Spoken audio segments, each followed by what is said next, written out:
All right, guys. Well, here we are. Last day of the month. I was pissed last night. You know, I did a video late night. And because I'm like, all right, I'm going to try to do the second part of Psychedelics, Naked Girl. And then the next Albuquerque video, I think, is the best one out of the series, in my opinion. That's what I think. So I wanted to, like, go out hard last day of the month. I was able to do a video last night at Albuquerque. I think that's pretty good prelude to, like, this wild-ass next part of this video, right? Or this series. You know, I went up, I was so, I was literally, like, nodding out recording last night. Like, stick a fucking spoon handle at my asshole just so I'm like, all right, I'm just going to be uncomfortable so I can stay awake. But I kept nodding out. Like, at the end of that video last night, I was like, ugh, I was, like, nodding out. I went upstairs. And so the way that it works when I do a video, I think I've explained it before. I have to record. I do it on my phone now because it's just the easiest way to do it. And my headphones aren't even on right now. I'm just using audio from the phone. And I'm pretty sure, I haven't been listening to the videos, but I'm pretty sure that it sounds better, I think. Because I, like, cleaned out the microphone. There was, like, all this, like, you know, fossilized cum in there. It's like a little sperm, like, frozen. I was like, holy shit. I was, like, fucking, all right, excavating it. I was like, oh, my God, look at this discovery.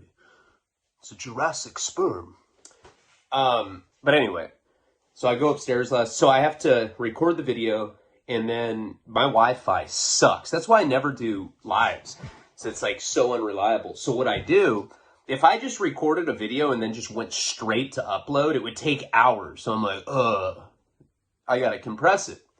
Compress the video, and then I upload the compressed video because then it's, like, less gigabyte or megabytes or whatever the fuck. I don't know. Probably you're gonna laugh if you know anything about computers. But you know what I mean. It's less size.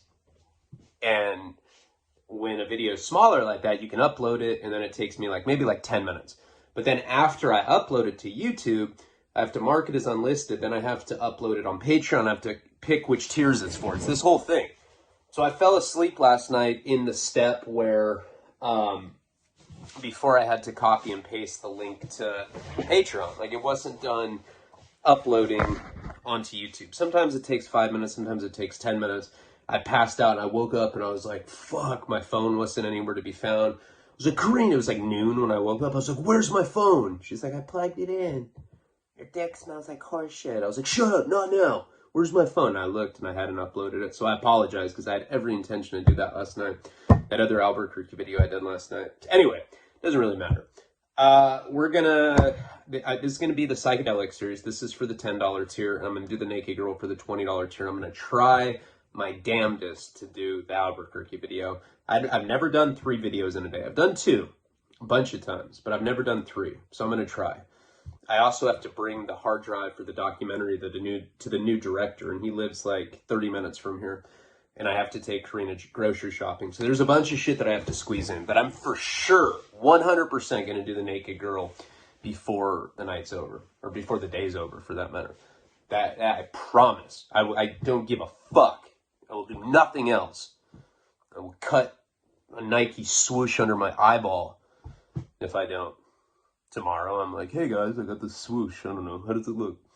All right. But we're going to, so this is going to be the Psychedelic series. And what I like about this, and I've said about this series, I like it because there's not as much continuity. Once in a while, there's, like, I can wrap this video, this story about the Alicia Keys mescaline incident, when that girl Sarah had hooked me up with that girl Erica on the blind date.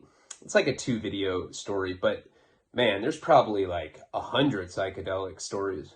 It's just the problem with a hallucinogenic trip is they're not as easy to remember. I remember some of them really well. I think probably by far my best psychedelic story is when I took that motion sickness pill Marazine. Remember when my friend Jesse was like, we didn't steal the fucking vodka, bitch. He's like talking like Benicio del Toro. I was like, dude, what's wrong with you, Jesse? That's probably my best trip story, but there's quite a few. This one was pretty hardcore. So I was thinking about it, before I start the video. See, I rarely pre-plan videos. I rarely listen to my own. God, fucking hold on. I need some axe in my life. Oh, something like. Oh, I worked out yesterday. I was proud of myself. I'm back. I'm back on it, man. I'm gonna start doing workout videos. It'll be funny too, because I'll be all fat, and then I'll like cut to me boofing a carrot. I'll be like, look, you can do another push-up if you boof carrots, yeah. But like, I'll be all shot out. Like, my body's shot out right now. Ugh, it's bad. Then I got to a point where I was like, all right, I need to, like, I don't even think my stomach was bloated before. I think I just got fat. Can't see my dick anymore. When I shower, I just see toes. I'm like, oh. All right. Yeah, but I'm sore right now. But I'm proud of myself for working out. So I was like I said, I rarely plan videos out, but I was thinking about this particular video because this was pretty crazy. It was part of that time that I talked about where it's a weird time in my life. Like, I was 20, probably 20 years old. I wasn't horrible looking back then. Like, I had a really straight smile. My teeth weren't yellow, but I had acne. That was like my ugly feature. But like, I didn't care. And I didn't shave my dick. But like, I didn't look that bad. Like, I could pull 4s sometimes. Maybe 2s. I don't know. 1s. Doesn't even make the scale. It's just a fucking hieroglyphic. I'm like, come on, it's at least a 1. No, bro. That's a symbol. That doesn't even look like a person. It looks like a tree stump.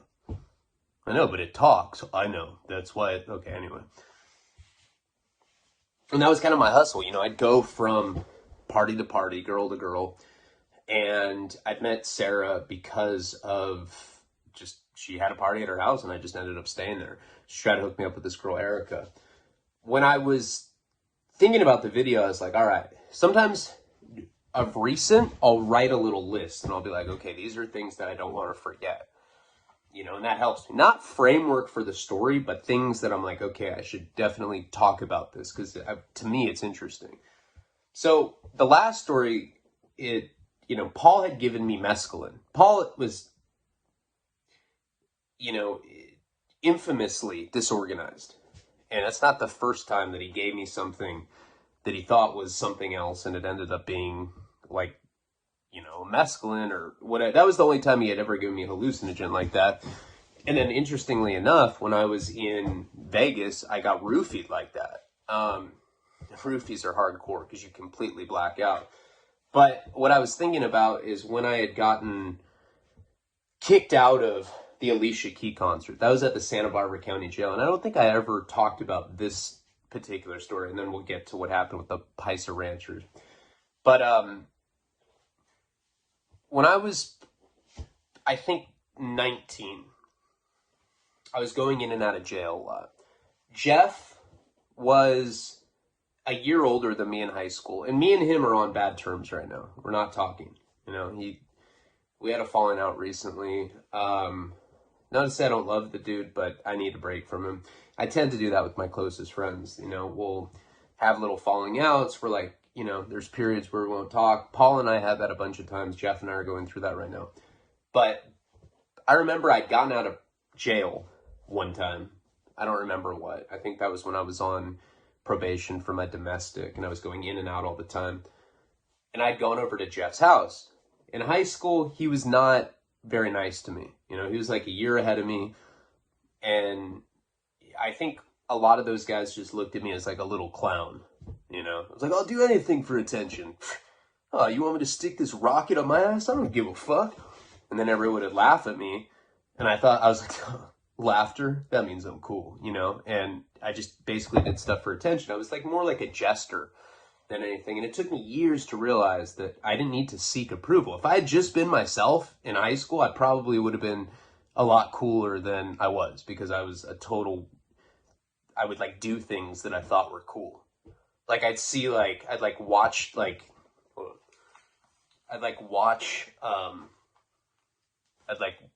watch music videos where like rock stars had hair down to here. They'd always be like this, like moving their hair. So I thought that was cool. So in high school, I didn't even have long hair, but I'd always do that. I'd be like, people would be like, why do you do that? I'm like, what do you mean? I don't know. They're like, are you like pretending like you're getting hair out of your eyes? But no. So that's like what kind of fake weird shit I did. I even went through like a period where like, I thought that it was cool to, like, I saw these rock stars on TV wearing mascara, and I was like, dude, bomb. So I stole my mom's mascara and I started like applying it. I remember going out to lunch with like one of the most popular girls in high school, and she was my best friend in 8th grade. Definitely like the hottest freshman at high school.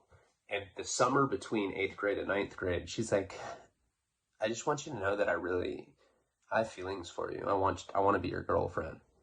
So I went into high school dating the top freshman pick, like the top draft pick freshman year. And slowly but surely, and I think I've talked about it before, I got into drugs, started hanging out with older kids, and it got to a point where she called me and she's like, you need to choose me or drugs. I'm like, drugs, bitch. And all my like ugly friends were like giving me high fives. It's like, yeah, until that hot chick, stupid bitch. Let's snort some Adderall. Yeah, I love you fools. And like, none of those guys were long-term friendships, right? But the mascara thing, I thought it was cool. And like, look, this is not easy to admit that I did that. This is some weird ass shit, right? I'd see Dave Navarro doing it. I'd see Dave Navarro doing it. That's probably the only person I saw. But I saw him wearing mascara and I was like, that's cool. Like, I didn't realize that was like, you wear mascara when you're a guy, that it usually is not considered cool. Like, you know, I didn't know any better. I'd read Rolling Stone and like see pictures of people and try to emulate them. Always wanted to be a rock star. No, I played no instrument. And I remember going out to lunch with this girl. By this point, I was a junior. She was a junior. She was like the most popular girl at the school, you know, like real, like old fashioned prom queen type person. And she felt bad for me because I'd been in and out of institutions. I started getting into trouble. I was into heroin already at that point, and I'm fucking wearing mascara. And I remember we went out to lunch. We were eating a hamburger, and she looked at me and she's like, are you wearing mascara right now? I was like, no. She's like, oh my God, are you a prostitute? I was like, no, what the fuck? I said, I'm a rock star. I'm an artist. Like, wiped off my mascara and all this black shit was on my hands, and I like went away. It was so embarrassing, right? And I remember like at one point my dad like was looking through my drawer, like looking for, he's like, I know you're on drugs. I was like, no, I'm not. I'm not. There's like blood stains on my pillow from my cocaine use. And he looked through my drawer and he found mascara and he's like, what is this? What are you doing? Are you into house music? And I was like, no. So, you know, even my parents thought that was some weirdo shit. I don't know what the point of what I'm saying is. Oh, but anyway, Jeff, back to Jeff. So I got into heroin when I was 17, right? And oh, by the way, with the psychedelic series, people are like, I kind of like it when you just go off on random tangents, but there is some cohesion with this story. There's a cohesive nature. I'm going to get back into it, but I can't stretch out the rest of the story into a whole video, so just bear with me. We're going to get back to that particular story momentarily. I got into heroin at 17, started smoking it, went to my first rehab. 18, I go out to Massachusetts. I start shooting it out there. I come back. I'm shooting heroin in Santa Barbara, in and out of jail at this point. Jeff, even though he's a year older than me, he was one of the only people that was willing to hang out with me. And I think the reason that I always got along so well with him is because he's just a good listener. And I don't shut the fuck up. And he'll like kind of like encourage my delusions. I'll be like, dude, let me call you. I want to talk about how dope I am. All right. So, I don't know. Pretty sure that this, and that is the reason that I'm dope. He's like, yeah, I'm listening. I was like, I know you are. I love you, man. I love you too. You know, it's that kind of shit. So when I got out of jail this one time, he was like, I've been doing heroin. And I was like, huh? Because I always kept it secret from him. You know, I started hanging out with him a lot right around the time I was 19 because I had no friends anymore. He lived maybe like 5 minutes from my parents. I could skateboard down to his parents' house. We'd play NHL hits on the PlayStation, and we smoke weed together. That's it. That was the extent of our relationship. He didn't realize that I was always in his bathroom shooting heroin and shit behind his back, because at that point I was ashamed of it. You know, I was like, I had lost so many friends to me doing that. You know, people can tolerate you snorting cocaine. You know, people can tolerate that you're on mushrooms, you know, at a school dance. Once they hear that you're shooting heroin, people tend to just be like, that's it. You know, that's like, that's the threshold there. A lot of people will cut you off when they find out that you're an IV drug user. So anyway, when I got out of jail, he told me that he's like, I'm into heroin now. Somebody's been and this other guy had been shooting him up, one of our other friends. So we instantly get into heroin together. Like, I had just gotten out of jail. He had some at the house. He didn't know how to shoot up. I shoot him up, whatever. This is how this has to do with the psychedelic story. And I remembered this before I started recording the video. He had this girlfriend named Rose. Now, he had been with her at that point. He's a year older than me. So this is when we're like 19 years old. He was 20 at the time. He'd been with her for years, since he was like 16. You know, he'd been with her 4 years. But the weird thing about Rose is that he had always kept her secret from everybody. Nobody knew that he had a girlfriend. I didn't know that. I hung out, the guy was like my best friend at the time. Hung out with him every single fucking day. I slept at his house all the time. I didn't know he had a girlfriend until one day I got in a fight out at Isla Vista, the place where I'd go around, you know, hey, can we eat pizza and cuddle? That college town. One day I'd gotten beat up really badly out there, and I called him. I'm like, dude, I need help. I'm stuck out here. I just got my ass kicked. People are looking for me. That's a story for a different time. And he came and he picked me up with this girl, Rose. I was like, who the fuck is this? Because he didn't have a license. Jeff had this weird car phobia from the time he was, you know, a little kid until the time he was like 30. He did not drive a car until he was about 30 years old. Because when he was a kid, his mom was parked up on a hill.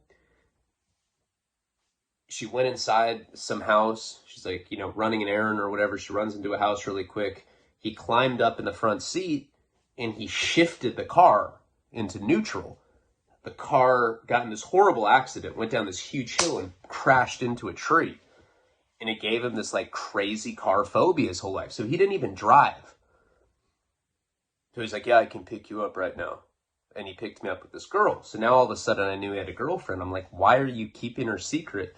It was very, very weird. They'd met in an AOL chat room, and they were together for like 6-7 years. The funny thing is his last name is DeRose, and her name was Rose. So if they got married, her name would be Rose DeRose. Julia Gulia? I'd always say that to her. She's like, shut up. And she was one of those people that was like a yes man, right? Like anything you'd ask her, she'd be like, okay. You know, it's like, trying to think of a funny example, but I can't. But anyway, point of the story is, there was a certain point, there used to be this reggae artist named Modest Yahoo. He was whack, but he was like, it was during this weird little tiny moment in music history where like corporate reggae was like the craze. And all the cool kids, at least in Southern California, were listening to shit like that. Slightly Stupid and Modest Yahoo, like all these like kind of like poser reggae bands, right? And I have nothing against any of them. You know, I've met the guys from Slightly Stupid. All those guys are super cool. Nothing against them. But what I'm saying is there's that same crowd of people that would be like, you like Red Hot Chili Peppers? That's mainstream. You're lame. You know, those kind of people. But then they'd like jump on the reggae craze, you know? So Modest Yahoo had kind of like become this really big musician for a while. It was this reggae guy.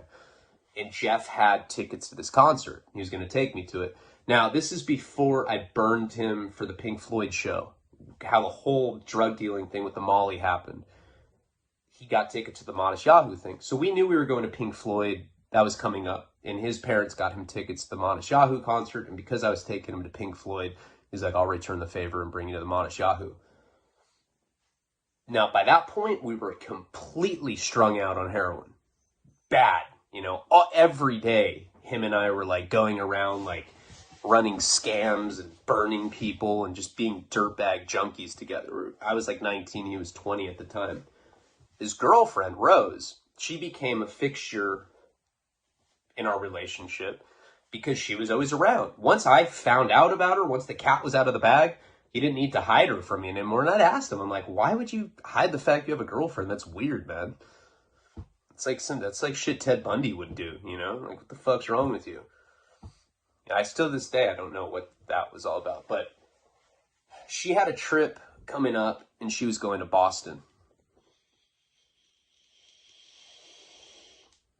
on a family trip, you know? And Jeff knew that I had started shooting dope when I was in Boston. Like, he knew all about that. And so he told me one day, he's like, hey, dude, my girlfriend's going out to Massachusetts. Do you still have connections out there that you can hook her up with so that she can bring some China White back for us? I was like, that's a great idea, you know, because we're doing black tar heroin. And truth be told, I think China White is better. I think it has more of a, you know, it's more of like, because it was laced with fentanyl.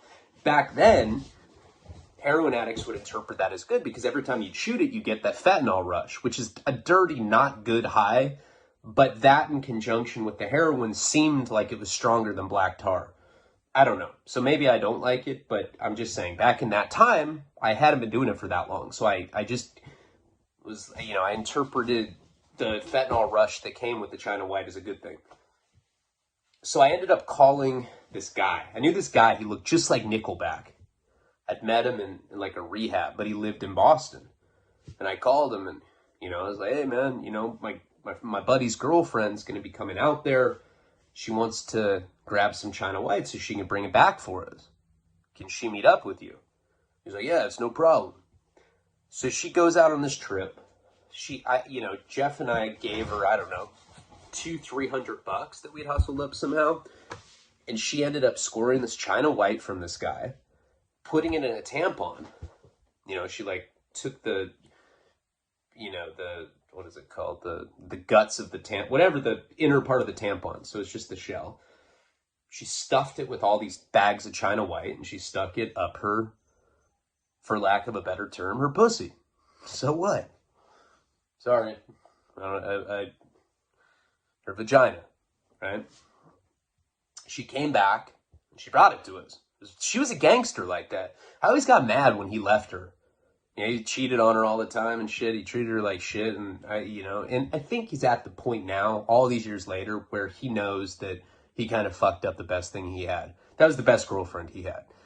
All the girls he dated after that point were fucking wackos, honestly. And he hasn't had a girlfriend for a long, long time. But back in that time period, she was the best he ever had. I mean, who does that? That's a fucking rider. She went to the East Coast and got his China White, brought it in her vagina just to help us out. So the day that she brought that China White was when the Manish Yahoo concert was. So, you know, we were already strung out on the black tar. We had no idea how good the China White was going to be. It had been many years since I'd done it. And we got it, and Jeff's like, well, how much should we do? But I already had a habit. I was like, I don't know, let's do 2 bags. Fuck it. And I put 2 bags of the China White, and it's like $20 worth, so it's not that much. And so we're looking at it in West Coast terms. We're like, all right, well, $20 worth of black tar would do nothing. You know, if we're going to quantify it that way, we're probably shooting $60 worth of black tar at a time. $50 if you're going by the point, whatever, you know, doing half-gram shots and shit. So we put these 2 bags in a spoon. We cook it just a little bit. You know, it's not like black tar where it like takes a while to kind of like bubble up and dissolve into like a dark liquid. This stuff, you just apply a lighter real quick. There's like a little simmer of boil, and then it's like a light yellowish shot. Pull that up. I shoot it, and I swear I almost died. I was like, oh, I was so fucking high from this stuff. He did it exact same thing. Like, you know that it's strong or that you're close to dying when you start changing colors. We turn like popsicle blue. We're both like, looked like we were cold, you know, like, Like, it looked like if we just kind of blew out a little bit of our breath, you'd see you could see our breath, because, you know, that's how we looked, but we weren't like that. It wasn't cold. But we had this, like, off color of blue. So we ended up walking to the Modest Yahoo concert from his house, which is a pretty decent walk. It's like an hour walk from his parents' house each way. We were walking, and the whole time I was so high, and I rarely get belligerent like that, where I'm like walking like that, like with my mouth open. Like if I walked into a dick, it would go in my mouth. You know, and people are looking at me like, what the fuck's wrong with this guy? And periodically I would have to stop walking and projectile vomit, just violent, you know, liquidy projectile vomit. Finally, we get to the concert.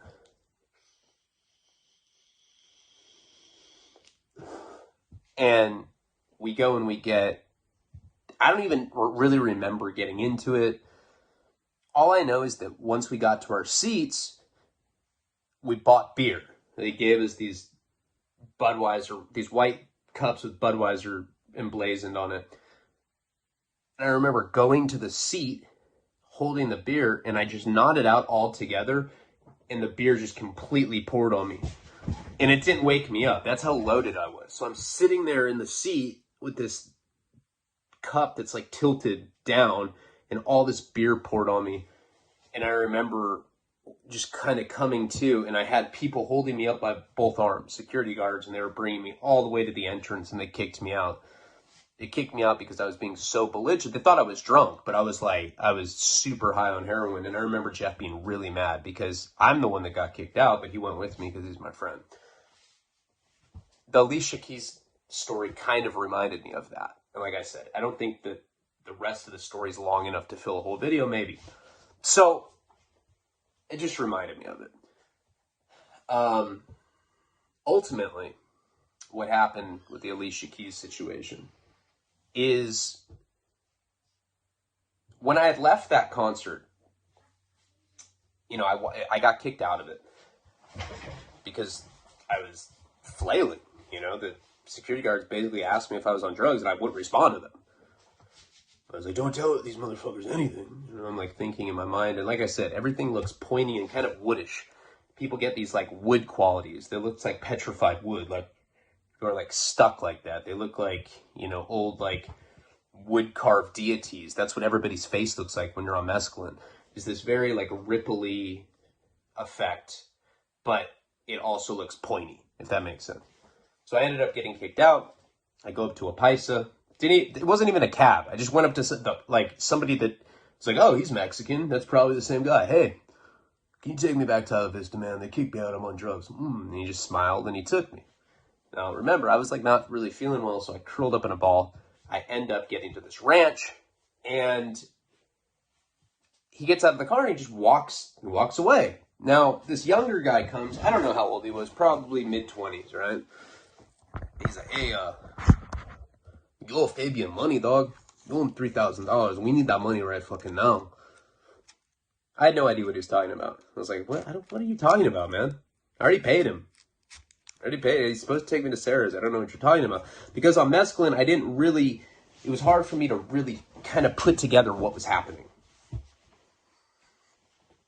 So I start walking away, and where we had left the video off last time, this white Honda shows up, and there's like 4 Hispanic guys, probably all in their 40s, except for the kid that had talked to me. These like old paisa ranchers. And they're following me, right? There's like dirt getting kicked up. I'm already looking up at the sky, and the clouds are like curdling. Not because it's about to rain, because that's the hallucinatory state that I'm in. Mescaline's wild, and you also like have this really heavy mind trip. As soon as they start chasing me, I don't know why, but it like suddenly hits me that this is something that could potentially get me hurt. So I run as fast as I can. There's this huge dirt road. It probably stretches half a mile. And that's why I knew that I was in Santa Ynez, because it's the only ranch-like setting that's anywhere close enough to Santa Barbara. to the same place that I'd gone to that boarding school, the one where I'd taken the bike and tried to run away because they were trying to make me group shower with a bunch of dudes. Now, this is like wine country. There's vineyards everywhere. It's out in the middle of nowhere. I'm looking at this dirt road, and it seems to go on infinitely. It's a long-ass road. When I run, this car speeds up behind me, and I'm convinced, I'm like, these guys think that I owe them money. It's probably a drug thing. I didn't know for sure. They're in a Honda. It doesn't have off-road capability. So as I'm running and they're getting closer to me, I decide to make a beeline to the right because it starts getting like less accessible for a non, off-roading car. Much more bumpy. There's rocks.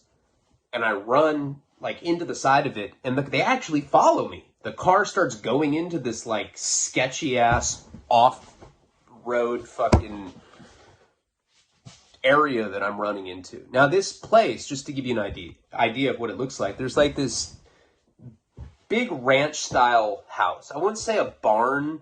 I'd just say not a very expensive looking house. Kind of like, I don't know. I don't know the best way to describe it. It's not a farm, or not a farmhouse, but it kind of looks like that. It's just not like some big red barn, but it's like also not like a fancy house. That's where the guy that had driven me, the Pice, had gone into originally, and that's where the younger one had come out to talk to me from. What I'm looking at is kind of all open, right? There's really like nowhere to hide. It just keeps going on and on. Like you can look into the distance and there's really nothing around. There's no other buildings or anything. So I'm basically fucked because there's nowhere for me to hide. So I'm just running as fast as I can, hoping that they're not able to get to me because of all the obstacles that are created on this path. There's rocks, there's like dips and shit. It's not a flat plateau for them to drive on. So I'm running and running and running. And of course the mescaline is like amplifying my fear. I'm like petrified because I know that I'm in a bad situation if these guys are chasing me and they think I owe money. They're convinced. In my mind, I don't even think I'm playing scenarios of why. I think I just simplified it and I was like, Pisces, drugs, money. They think I owe money for drugs. I'm fucked. I don't know how long I ran because it's impossible to know when you're on mescaline like that, how much time has passed. But eventually I run out of steam. Like I can't, I'm a hard smoker at the time. I can't run any further. I kind of stopped to catch my breath and I looked back and there was no car behind me, which made me, because I knew that I was tripping at this point. And I was wondering if those guys were real to begin with. I was like, but at the same time, there's no way to really know because, first of all, I was in the middle of a ranch area, and I was trying to like think about it logically, but mescaline has this weird way of like making thoughts in your mind loop. And then like when you're trying to process it, it's like normally when you have a thought, you're like, all right, let me think about this logically. I'm out in the middle of nowhere. These guys are out here. They're chasing me. Oh, maybe they didn't get to me. That's like a linear trajectory of a thought.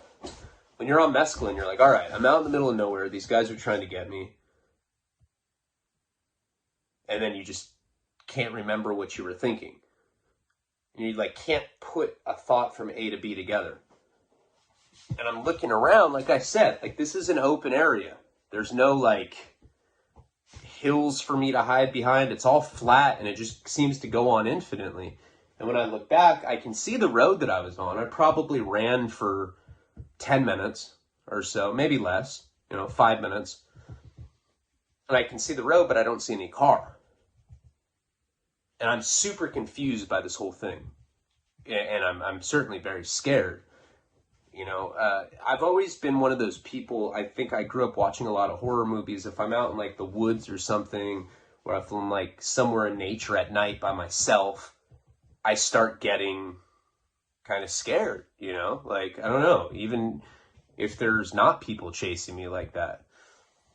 But I can see this road and there's these like, not street lamps, but there's these, I don't even know how to describe it. It's like, almost like the whole street lamp is, the whole street that I was on has these like, almost like lantern type things that light up the pathway. Like they like hang on something. I don't even know what the fuck they're called. And who knows like what it actually was because I was tripping. But I'm happy that I don't see them, but at the same time I'm scared. So I keep so now I like kind of changed my course. So I'm like I look and I can see the house is in the distance, but I can still see it. But I can definitely see the road that I was still on. So I just keep walking through all this brush and everything. I don't hear a peep from anybody. You know, I'm hearing like sounds of nature, whatever. I'm kind of getting scared. In my mind, everything starts scaring me. You know, like I'm hearing like the rustling of leaves, stuff like that's making me feel really jumpy. And I don't know how long I was walking, but I walked for a long time. You know, I remember there were like branches like cutting my legs. I didn't know if I was just tripping and none of this stuff was actually happening. But eventually I make it to a main road. You know, I have no idea where I am though. I like I said, I think I'm in Santa Ynez or whatever.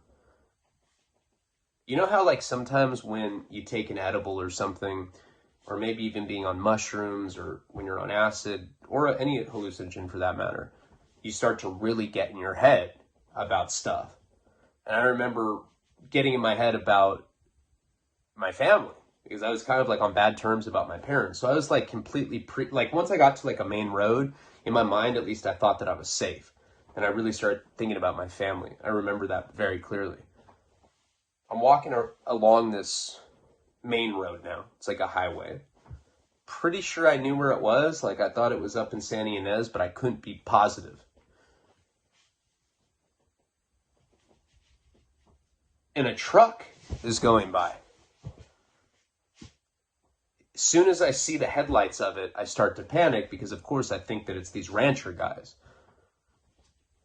Kind of sneaks up on me pretty quickly because it turned from a place where, like, it turned from, like, another road and, like, turned onto the road that I was on. So it wasn't like I saw it coming along from, like, a far distance. It was, like, suddenly I just see lights coming towards me, and it was a truck. I don't run or anything. It kind of, like, paralyzed me in fear.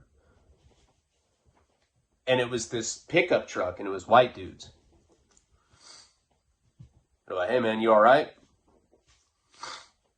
I don't say a thing to them. You know, I'm like scared that I might say the wrong thing or whatever.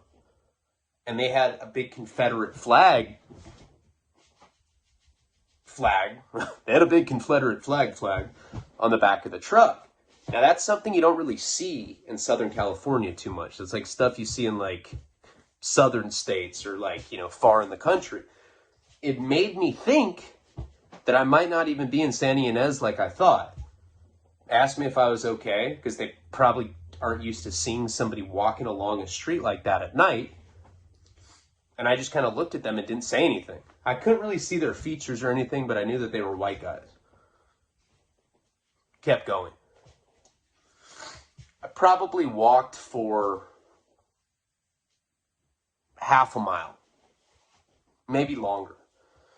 Finally, I come to one of those street signs. You know how it says like Santa Barbara, 3 miles away, whatever. I came to one of those and it said that Los Olivos was 5 miles from there. Los Olivos is the place that I was talking about. That's exactly where I thought I was. It's a town that's like right outside of Santa Ynez. It's the place where I had gone to that boarding school when they tried to make me take those group showers and I got on my bike and tried to run away. Well, this is the thing. I knew Los Olivos pretty well. Because I'd gone to boarding school out there. At least I knew it better than where I was at the moment. Like I had no idea where I was, but I knew that I was right by that town. And once I got there, I kind of knew my way around there. So I keep walking and I end up getting to this road. It's the same road that you would take to get to that boarding school. That's really the only place I knew out there. And remember, that boarding school is right across the street from Michael Jackson's estate, from Neverland Ranch. And as soon as I got to that street, it's kind of in the middle of nowhere. And this is at night. I decided because I recognized it that I should turn on that street and go up to it. I was thinking that maybe I could go to the school and explain to them that I got myself in a bad situation and some Paisa ranchers kidnapped me. The same school that I'd run away from after I had some homophobic rant. But that was years ago. I was like, yeah, they probably forgive me by now. So I walk up there and I make it to the school. I hadn't been there probably, 20. I hadn't been there for 5 years. And at that place, when I'd gotten kicked out the first time, they had this like big administrative building, that's where like all the senior staff worked, the people that did the administration, all that shit. So in my mind, I was like, all right, I'm going to go there. I'll explain to them that I'm in a bad situation. Maybe I don't need to tell them exactly what happened, but at least I'll be able to use a phone and I'll be able to get out of here.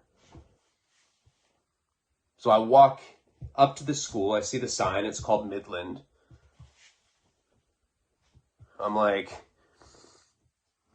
turn in to go to it, and the entire school's dark. There's no lights on anywhere. And I'm like, what the fuck? I'm trying to think of like what time. This was like, I think late summer. But see, the thing is with the boarding school, they stay open all year round. But it was completely deserted. There was no lights on anywhere. It was nighttime as well. But the reason I went there is because when I went to that school, I remember like one of the nights that I'd gotten in trouble there, they took me to the administration in the middle of the night. And I remember that staff stayed there all night long in case emergencies happen. So it's like out in the middle of nowhere. There's always people in this administrative building, completely deserted. Nobody there. I start walking through the property. It's like this kind of big school with like different buildings spread out. The only reason I went there is because I didn't recognize, I was lost. I was pretty much lost, and I needed to be able to call somebody to get out of there. I was going to call Sarah. The entire school was abandoned at this point. So I'm like,